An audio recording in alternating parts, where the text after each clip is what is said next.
दोस्तों, आपका स्वागत है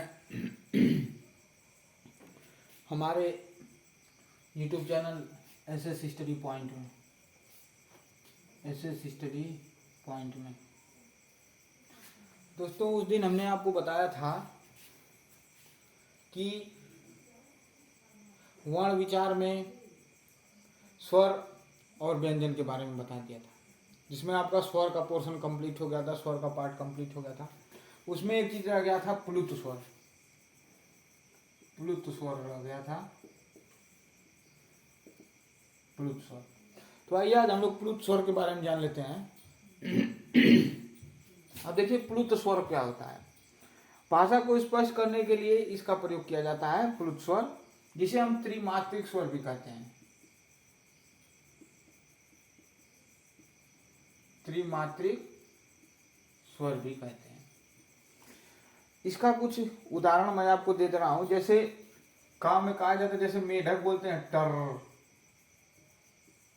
टर टर टर, ऐसे बोलते हैं। तो ये है, सबसे पहले इसका चिन्ह देख लीजिए। तो ये इसका चिन्ह है प्लुत स्वर का। आप कहीं भी देखेंगे तो ऐसा आपको देखने के लिए मिल जाएगा। ये आपका प्लुत स्वर का चिन्ह है, आप इसको देख सकते हैं। जैसे टर हो गया। उसके बाद आप घर में अपने माता पिता को बुलाते होंगे, जैसे माई हो, माई हो, माई हो, ठीक है ना, माई हो। उसके बाद और देख लीजिए, उसके बाद जैसे आता है ओम,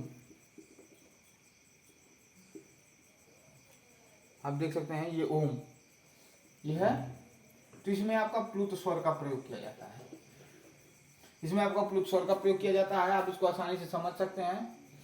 प्लुत स्वर को हम त्रिमात्रिक स्वर भी कहते हैं। प्लुत स्वर को हम त्रिमात्रिक स्वर भी कहते हैं। जैसे ये, इसका एक चिन्ह ये हो गया और दूसरा ये हो गया। जैसे मेढक बोलते हैं टर, माई हो, ओम, ये सब क्या है, आपके प्लुत स्वर में आते हैं, आपके प्लुत स्वर में आते हैं।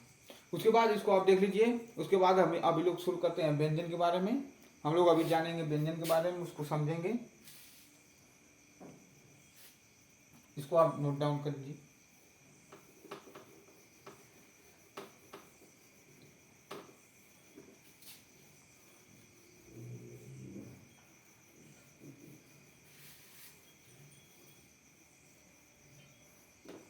अब आ जाइए आप व्यंजन के बारे में। दूसरा उसका पार्ट था व्यंजन।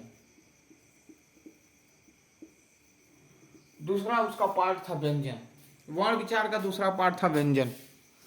अब आइए इसको हम देखते हैं, व्यंजन के बारे में समझते हैं। तो देखिए, व्यंजन जिन वर्ण का उच्चारण स्वर की सहायता के बिना, ठीक है ना, जिन वर्ण का उच्चारण स्वर की सहायता के बिना न हो सके, उन्हें हम व्यंजन कहते हैं। इसके बारे में समझिए। व्यंजन है, इसको समझिए कि जिन वर्णों का उच्चारण, जिन वर्णों का उच्चारण स्वर की सहायता के बिना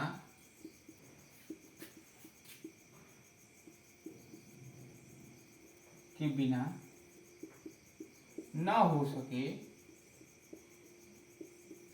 जिन वर्णों का उच्चारण स्वर की सहायता के बिना न हो सके, व्यंजन कहलाते हैं। समझ लीजिए कि जिन वर्णों का उच्चारण स्वर की सहायता के बिना न हो सके, व्यंजन कहलाते हैं। फिर से सुन लीजिए, जिन वर्णों का उच्चारण स्वर की सहायता के बिना न हो सके, व्यंजन कहलाते हैं। जैसे देख लीजिए, क ख ग, पहला वर्ग आता है क ख ग घ अंग, क ख ग घ अंग, जिसे हम कहते हैं क वर्ग, क वर्ग। दूसरा आपका आता है च छ ज झ इया, इसको हम कहते हैं च वर्ग। तीसरा आपका आता है ट ठ ड ढ आ, इसको हम कहते हैं ट वर्ग। उसके बाद आपका आता है त थ, चौथा देख लीजिए, त थ द ध न, इसको हम कहते हैं त वर्ग। प फ ब भ इसको कहते हैं प वर्ग। तो यहां तक आ जाइए। उसके बाद य र ल व, छठवां आपका पार्ट है य र ल व, य र ल व। इसको हम कहते हैं अंतस्थ। क्या कहते हैं? अंतस्थ। इसको हम कहते हैं अंतस्थ। अब देखिए यहीं से बदल गया नाम। क से लेके क से अंगा तक को क वर्ग, च से यहाँ तक को च वर्ग, क से अंगा तक को क वर्ग, च से यहाँ तक को च वर्ग, ट से आड़ा तक को ट वर्ग, त से न तक को त वर्ग, प से म तक को प वर्ग। उसके बाद आपका आता है य र ल व, इसको कहते हैं अंतस्थ। उसके बाद आपका आता है श श, सतवां है आपका श श स ह, इसको हम कहते हैं ऊष्म। फिर से देख लीजिए। क ख ग घ ङ को क वर्ग कहते हैं, च छ ज झ ञ को च वर्ग कहते हैं, ट ठ ड ढ ड़ को ट वर्ग कहते हैं, त थ द ध न को त वर्ग कहते हैं, प फ ब भ म को प वर्ग कहते हैं। उसके बाद आपका आता है य र ल व, य र ल व को आप अंतस्थ कहते हैं। उसके बाद बड़ा श, मूर्धन्य ष, छोटा स और ह, इसको हम कहते हैं ऊष्म। इसको हम क्या कहते हैं? ऊष्म कहते हैं। तो यही आपका देख लीजिए, यही वर्णों के आप व्यंजन, व्यंजन देख लीजिए, व्यंजन के वर्ग हैं कि इनको किन किन भागों में रखा गया है। इसको आप नोट डाउन कर लीजिए। उसके बाद आगे बताता हूं।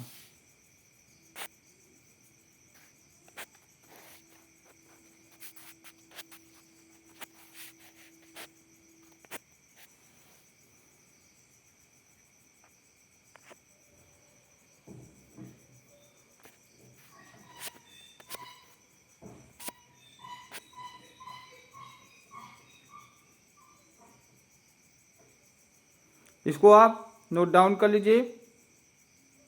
उसके बाद आपको बताता हूं आगे।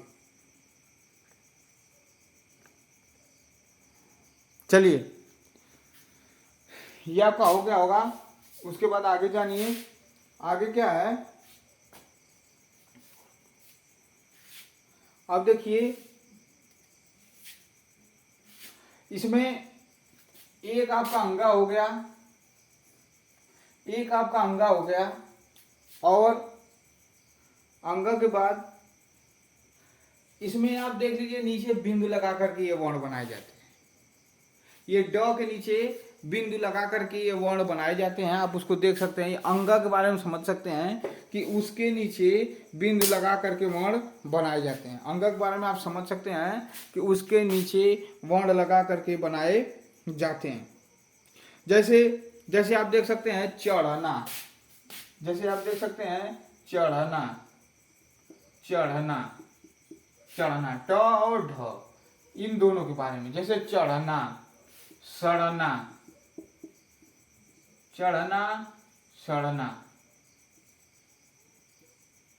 चढ़ना हो गया, सड़ना हो गया। इन दोनों के नीचे आपका व्यंजन लगा करके और बिंदी लगा करके नए वर्ण बनाए जाते हैं, नए वर्ण तैयार किए जाते हैं। इसके अतिरिक्त आप और देख सकते हैं अ क ख ग ज फ, और आगे देख सकते हैं अ क ख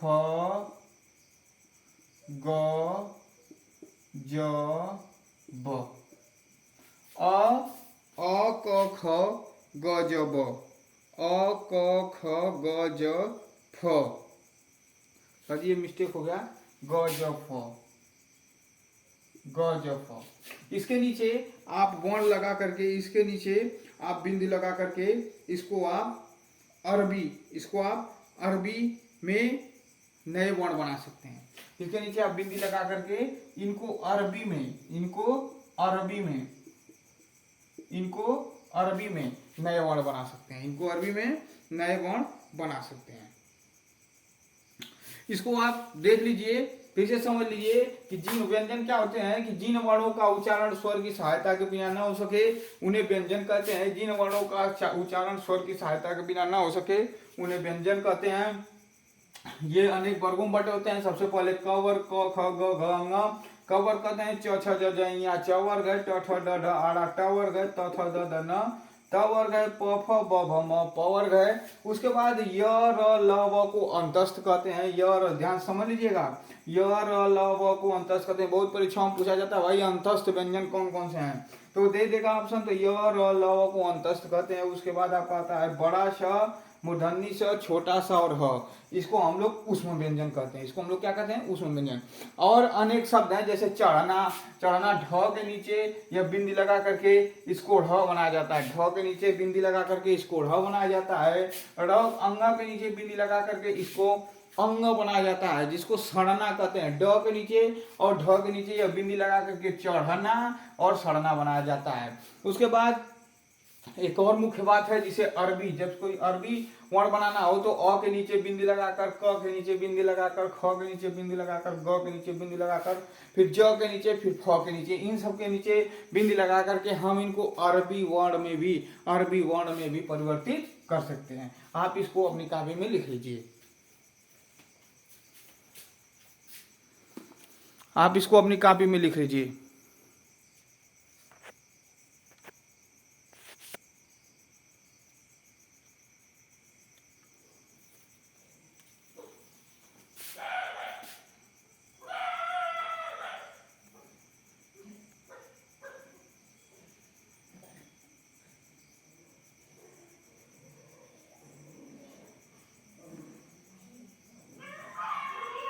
आप इस अपनी कॉपी में इसको नोट डाउन कर लीजिए।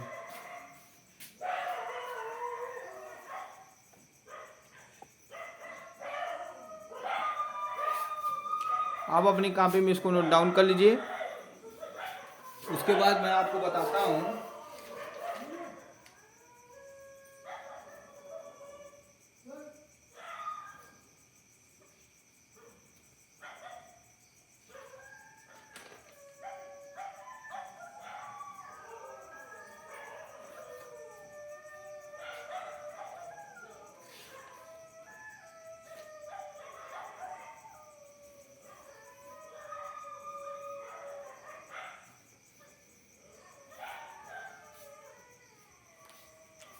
अब आइए हम आपको बताते हैं उच्चारण स्थान के बारे में।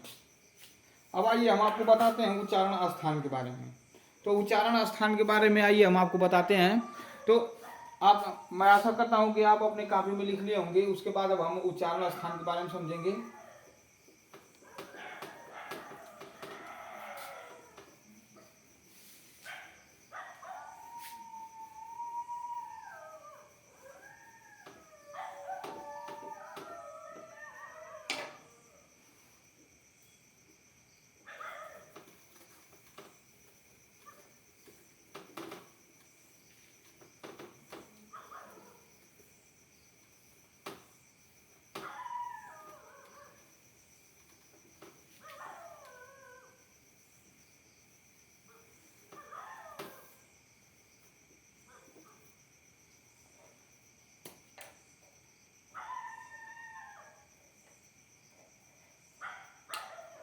आइए जानते हैं वर्णों के उच्चारण स्थान के बारे में। सबसे पहले हम शुरू करते हैं वर्णों के उच्चारण स्थान के बारे में, कि अक्षरों में उच्चारण स्थान अलग अलग है। ठीक है ना, अक्षरों में उच्चारण स्थान अलग अलग हैं, और सबका उच्चारण केवल एक ही जगह से होता है भाई, मुख से, और कोई अन्यत्र जगह नहीं है। सबका उच्चारण केवल मुख से होता है। तो सबसे पहले हम जानते हैं कि कंठ से कौन कौन से वर्णों का उच्चारण होता है। तो कंठ से आपका उच्चारण होता है अ, आ, क वर्ग, पूरा क वर्ग, अ, आ और पूरा क वर्ग का उच्चारण कंठ से ही होता है। अ, आ, क वर्ग। उसके बाद आपका ह, एक ह होता है, इसका भी उच्चारण स्थान आपका कंठ से ही है। उसके बाद अह, जिसको हम विसर्ग कहते हैं, इसका उच्चारण स्थान कंठ से है। अ से लेके आ, क वर्ग पूरा, उसके बाद ह और विसर्ग, इसका उच्चारण स्थान कंठ से है। उसके बाद तालु के बारे में देख लीजिए।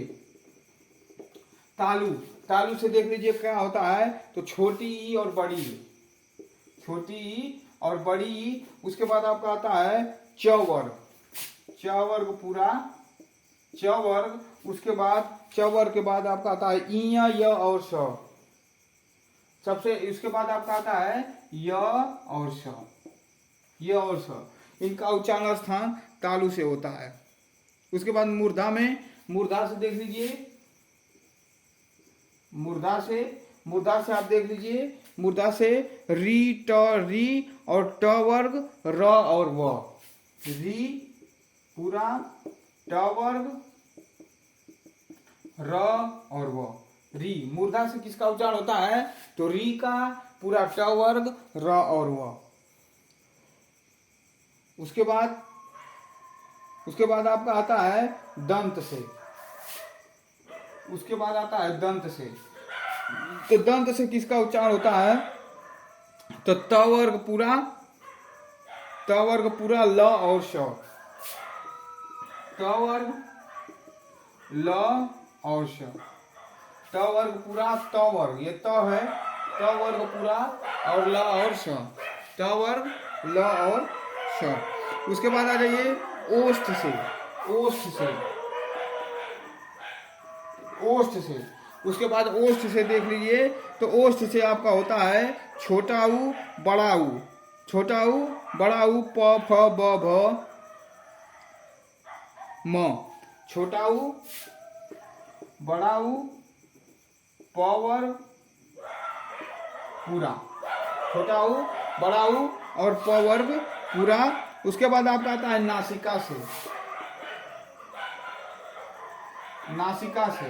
तो नासिका से आपका क्या होता है, नासिका से आपका होता है अंग इय ड़ न म, अंग इय ड़ न म, अंग इय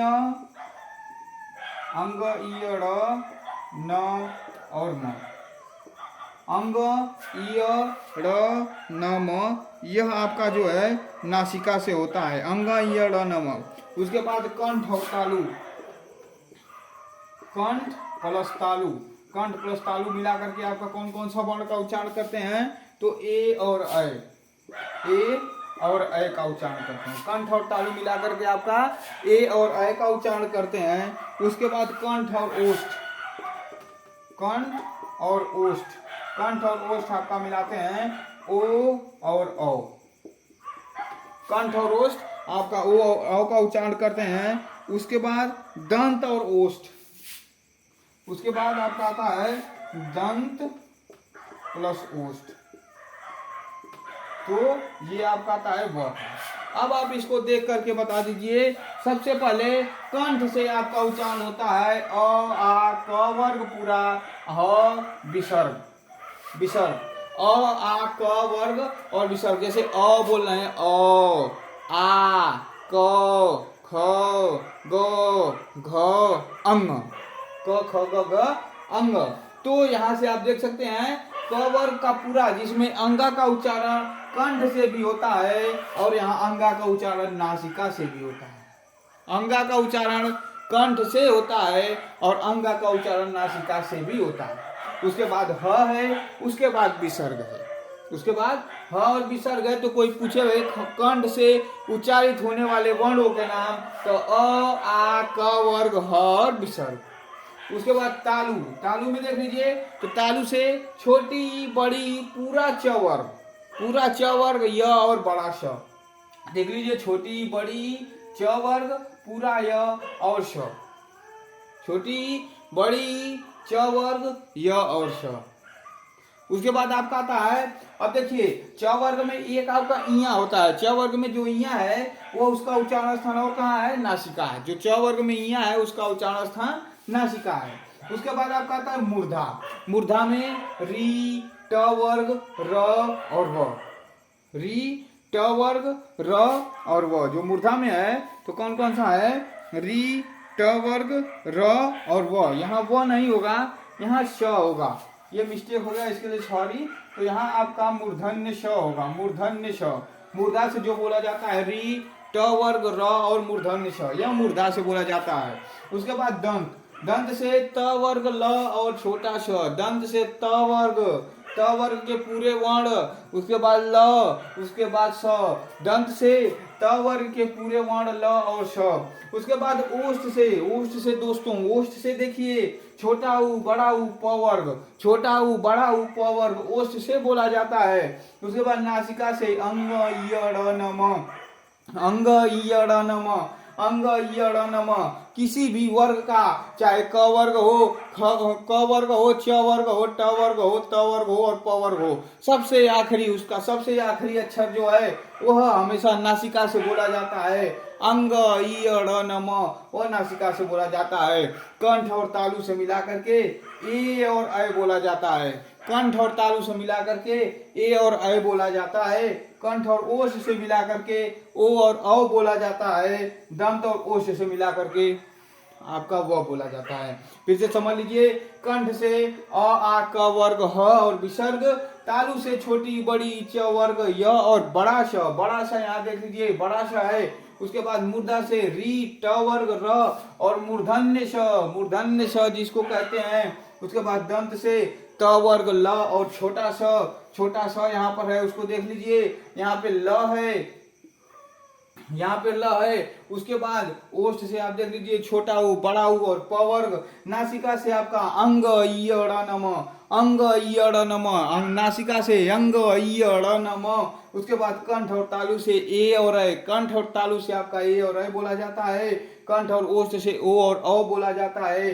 दंत और ओष्ठ से आपका व बोला जाता है। साथियों इसको लिख लीजिए। मैं आशा करता हूँ कि ये एकदम से आपको समझ में आ गया होगा। इसको आप अपनी कॉपी में नोट डाउन कर लीजिए।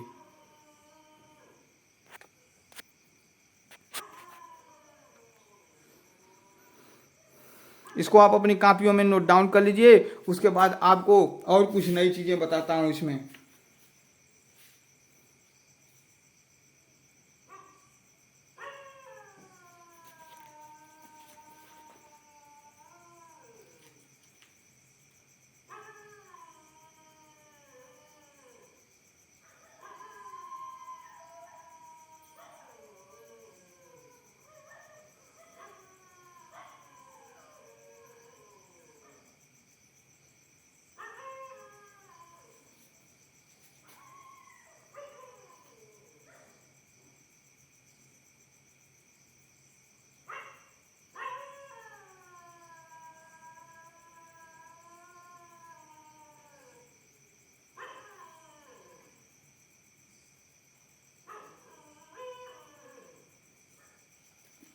साथियों इसको आपने लिख लिया होगा, इसको आपने लिख लिया।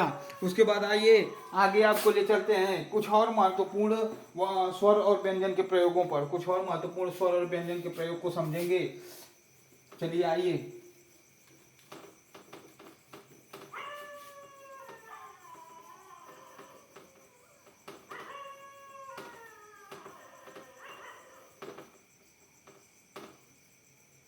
एक बात जान लीजिए साथियों, अगर आप अपने लक्ष्य को अपने दिमाग में रखकर चलेंगे, अपने लक्ष्य को हमेशा ज्ञान दिया देंगे, एकदम उस पर अपना फोकस किए रहेंगे कि हमको भाई ये चीज़ कर लेना है, तो वो कभी भी आपके दिमाग से उतरने वाली चीज़ नहीं है। आप उसको कभी भी भूल नहीं सकते। यदि आपने मन बना लिया कि मुझे ये उच्चारण स्थान याद कर लेना है, तो आप उसको 1 घंटे में, उसको 1 दिन में आसानी से याद कर लेंगे। बस थोड़ी सी समझने की बात है, उसको बहुत आसानी से आप याद कर सकते हैं। तो आइए इससे जुड़े हुए कुछ और मैं आपको चीज़ें बताता हूँ, वह आप ध्यान से सुनिए और समझिए। बस केवल समझने की जरूरत है, बस दोस्तों आपका प्यार चाहिए, बस केवल आप उसको समझिए।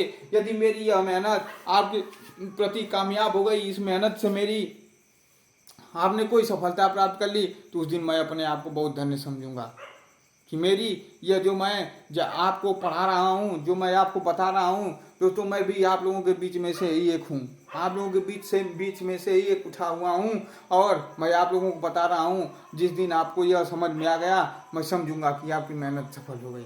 साथियों तो आइए फिर से देखते हैं अब कुछ अन्य महत्वपूर्ण चीज़ें जो अनेक परीक्षाओं में पूछा जाता है। तो सबसे पहले हम आते हैं अंतस्थ व्यंजन के बारे में। देख लीजिए अंतस्थ व्यंजन, अंतस्थ व्यंजन। अब भाई अंतस्थ व्यंजन का क्या होते हैं? अंतस्थ व्यंजन। तो अंतस्थ व्यंजन क्या होते हैं? तो अंतस्थ व्यंजन क्या होते हैं? य, र, ल और व, य, र, ल और व, य, र, ल और व, य, र, ल और वो, ये आपके क्या है? ये अंतस्थ व्यंजन है, ये अंतस्थ व्यंजन है। इनको हम क्या कहते हैं? इनको हम अर्ध स्वर भी कहते हैं, इनको हम अर्ध स्वर भी कहते हैं। कोई पूछे कि अर्ध स्वर के नाम बताइए तो य, र, ल और व, ये आपके क्या हैं? ये अर्ध स्वर की भी श्रेणी में आते हैं। उसके बाद दूसरा आप आ जाइए ऊष्म व्यंजन। ऊष्म व्यंजन, अब ऊष्म व्यंजन क्या होता है इसको जानिए। तो ऊष्म व्यंजन श, श, श और ह, बड़ा श, बड़ा श, छोटा श, बड़ा श, मूर्धन्य श, छोटा श और ह, इसको ऊष्म व्यंजन कहते हैं। इसको क्या कहते हैं? ऊष्म व्यंजन कहते हैं। इनको बोलने से गर्मी होती है, क्या होती है? बहुत ज्यादा गर्मी होती है, इसलिए इसको ऊष्म व्यंजन कहते हैं। श, श, श, स, मूर्धन्य श, छोटा श, हाँ, इसको हम क्या कहते हैं? इसको हम ऊष्म व्यंजन की श्रेणी में रखते हैं, इसको हम ऊष्म व्यंजन की श्रेणी में रखते हैं। इसको स को बोलने के लिए, देखिए स को बोलने के लिए तालु का प्रयोग करते हैं, तालु का प्रयोग करते हैं। स को बोलने के लिए मूर्धन्य स को बोलने के लिए मूर्धा का प्रयोग करते हैं, मूर्धन्य को बोलने के लिए मूर्धा का प्रयोग करते हैं। उसके बाद छोटा स को बोलने के लिए, छोटा स को बोलने के लिए दंत का प्रयोग करते हैं। किसका प्रयोग करते हैं? दंत का प्रयोग करते हैं, दांत का प्रयोग करते हैं, साथ ही दांत का प्रयोग करते हैं छोटा स को बोलने के लिए। और ह को बोलने के लिए कंठ का प्रयोग करते हैं। किसका प्रयोग करते हैं? कंठ का प्रयोग करते हैं, कंठ का प्रयोग करते हैं। तीसरा आप समझिए संयुक्त व्यंजन। संयुक्त व्यंजन, अब भाई संयुक्त व्यंजन कौन कौन से हैं? आज तक तो हमने केवल ये पढ़ा कि व्यंजन वे होते हैं जिनको स्वर की सहायता से बोला जाता है। आज तक तो हमने ये पढ़ा कि भाई व्यंजन वे होते हैं जिनको स्वर की सहायता से पढ़ा जाता है। लेकिन साथियों मैं आपको बता रहा हूँ कि संयुक्त व्यंजन क्या होते हैं। तो जब दो व्यंजन आपस में मिल जाते हैं तो संयुक्त व्यंजन का निर्माण हो जाता है। जब दो व्यंजन आपस में मिल जाते हैं तो संयुक्त व्यंजन का निर्माण हो जाता है। पहला संयुक्त व्यंजन है छ, क और स के मिलने से, क और स, क और मूर्धन्य श के मिलने से संयुक्त व्यंजन बन जाता है। उसके बाद त्र देखिए, त और र के मिलने से, त और र के मिलने से त्र बन जाता है। इया, उसके बाद ज्ञ देख लीजिए, इया और अ के मिलने से, इया और अ के मिलने से, इया और अ के मिलने से ज्ञ का निर्माण हो जाता है। इया और अ के मिलने से, इया और अ नहीं, ज है साथियों, ये ज है, इसके लिए ये ज है। ज और अ के मिलने से, ज और अ के मिलने से साथियों, ज और इया के, ज और इया के मिलने से, ज और इया के मिलने से ज्ञ का निर्माण होता है। ज और इया के मिलने से ज्ञ का निर्माण होता है। ज और इया के मिलने से ज्ञ का निर्माण होता है। उसके बाद स्र देख लीजिए, बड़ा श और र के मिलने से, बड़ा श और र के मिलने से, बड़ा सा और र के मिलने से स्र का निर्माण होता है। बड़ा सा और र के मिलने से स्र का निर्माण होता है। देख लीजिए, ज का निर्माण ज और इ के ई मिलने से होता है। त्र का निर्माण त और र के मिलने से होता है। छ का निर्माण क और स के मिलने से होता है। साथियों इसको लिख लीजिए। उसके बाद हम आपको और अन्य व्यंजनों के बारे में बताते हैं, जिसको आप अपनी कॉपी में नोट डाउन कर लीजिए।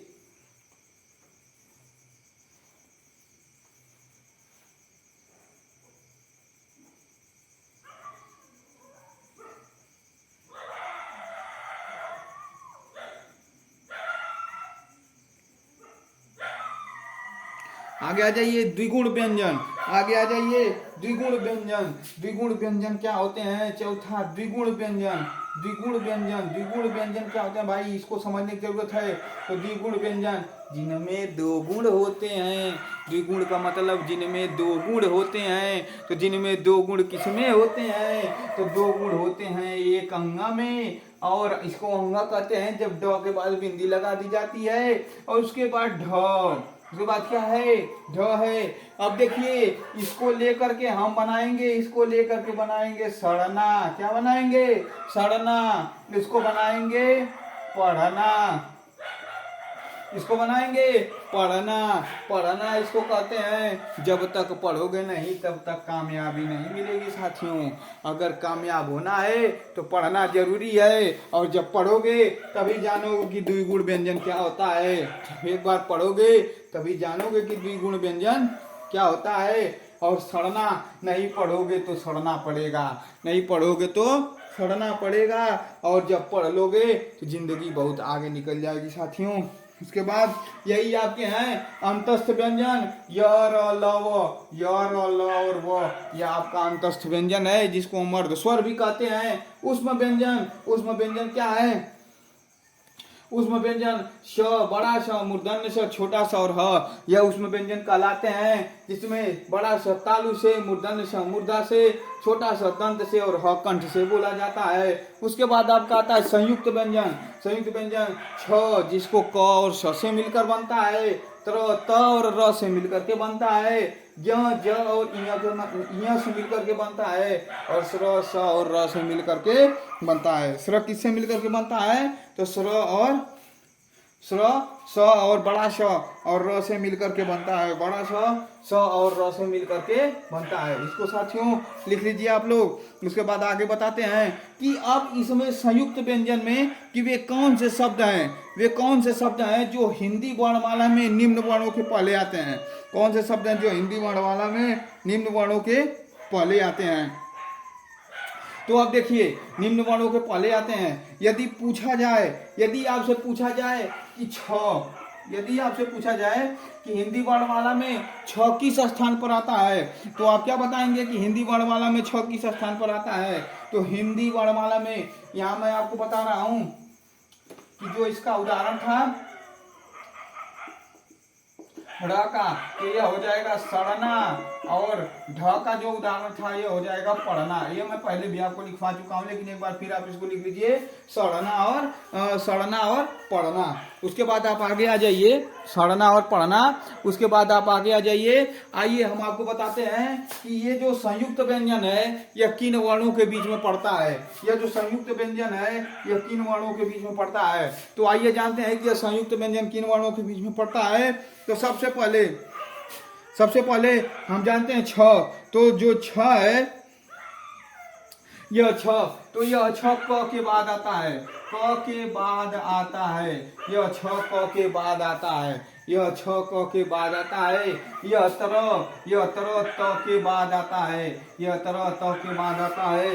यह ज्ञ ज के बाद आता है, यह ज्ञ ज के बाद आता है। उसके बाद यह स्र बड़ा श के बाद आता है, यह स्र बड़ा श के बाद आता है। संयुक्त व्यंजन में जो छ है वह क के बाद आता है, क के बाद आता है। उसके बाद जो त्र है वह त के बाद आता है, ज्ञ जो है ज के बाद आता है, और स्र बड़ा श के बाद आता है। इसको आप समझ लीजिए, यह और कहीं नहीं बताया जाएगा, इसको बताने वाला केवल मैं हूँ।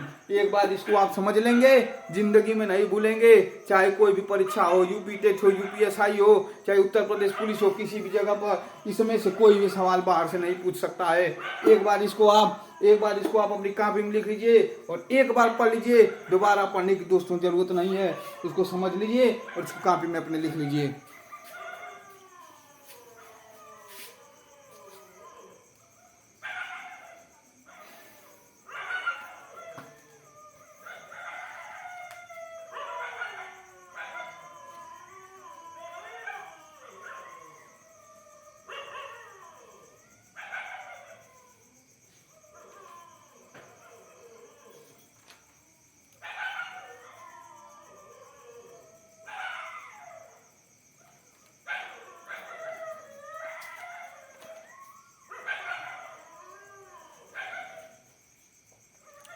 चलिए दोस्तों, मैं समझता हूँ कि ये हो गया होगा।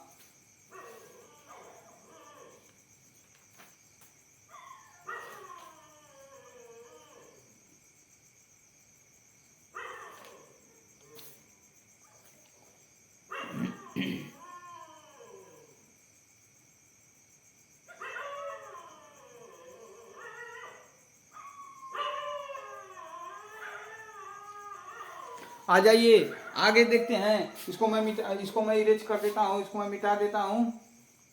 उसके बाद आगे बताता हूँ दोस्तों, ये लिख लीजिए, बहुत ही जरूरी चीज है, इसको छोड़िए नहीं, आगे कहीं भी मिलने वाला या नहीं है। उसके बाद आ जाइए पांचवा,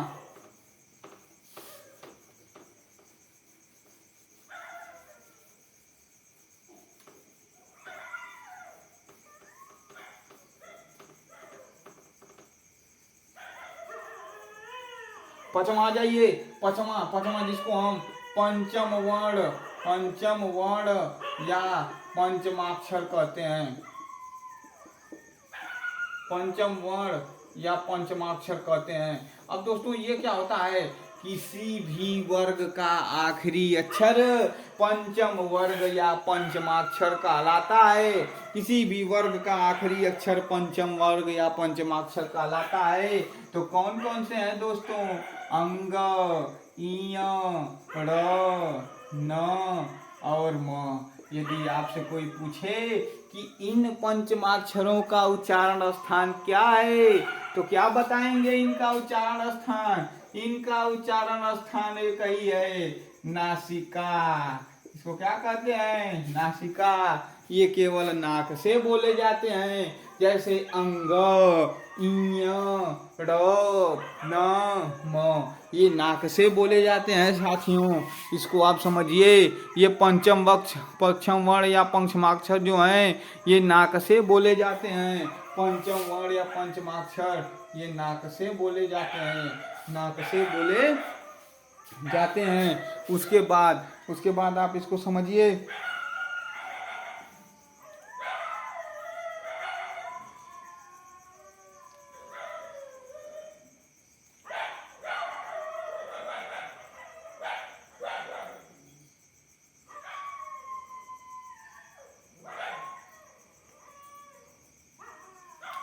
अब दोस्तों आइए, एक बहुत ही महत्वपूर्ण चीज बताने जा रहा हूं आपको। अब देखिए, हिंदी वर्णमाला में बहुत ही महत्वपूर्ण चीज है। हिंदी वर्णमाला में स्वर की संख्या कितनी है? तो स्वर है आपके 11। हिंदी वर्णमाला में स्वर आपके हैं 11। हिंदी वर्णमाला में स्वर आपके हैं 11। उसके बाद अयोगवाह आपके हैं 2। अयोगवाह कितने हैं? अयोगवाह आपके हैं 2। उसके बाद स्पर्श हैं 5। स्पर्श करने वाले 5 हैं। स्पर्श व्यंजन स्पर्श करने वाले 5 हैं, नहीं, स्पर्श करने वाले 25 हैं। स्पर्श करने वाले 25 हैं। उसके बाद